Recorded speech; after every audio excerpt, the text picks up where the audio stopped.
निरूपणामध्ये दोन विषय येतात, एक विहित आणि एक अविहित, एक विधी आणि एक निषेध। विधीचं आचरण करणं याला विहिताचं आचरण असं म्हणतात, विधीचं आचरण असं म्हणतात। आणि देवाने जे जे नाही सांगितलं त्या त्या गोष्टी जर का आपण करत असू तर त्याला काय म्हणतात, निषेध आचरण असं म्हणतात। विधी आचरण आणि निषेध आचरण असे दोन प्रकार आपण बघितले। जे देवाने आपल्याला करायला सांगितलेलं आहे आणि मग आपण ते करतो त्याला विहित आचरण असं म्हटलं जातं। आणि जे देवाने सांगितलेलं आहे ते आपण नाही ते न करता किंवा देवाने जे जे नाही सांगितलेलं आहे त्याच गोष्टी आपण करायच्या, म्हणजे अन्य मार्ग नाही सांगितले आणि अन्य मार्गच करायचे।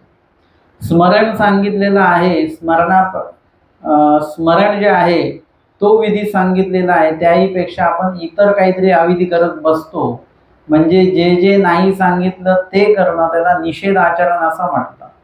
आणि म्हणून जे काही सांगितलं येथोनी वारेले ते न कीजे की, मग करायचं काय ना, तुम्हा येथोनी म्हणितले ते करणे किंगा। जसं अनुसरणाची व्याख्या सांगितली, येत आधी नोई जे येथोनी म्हणितले कीजे, म्हणजे देवाने जे म्हणितलेलं आहे, जे सांगितलेलं आहे करायला, विहित केलेलं आहे त्याच गोष्टी आपण करायला पाहिजे। जसं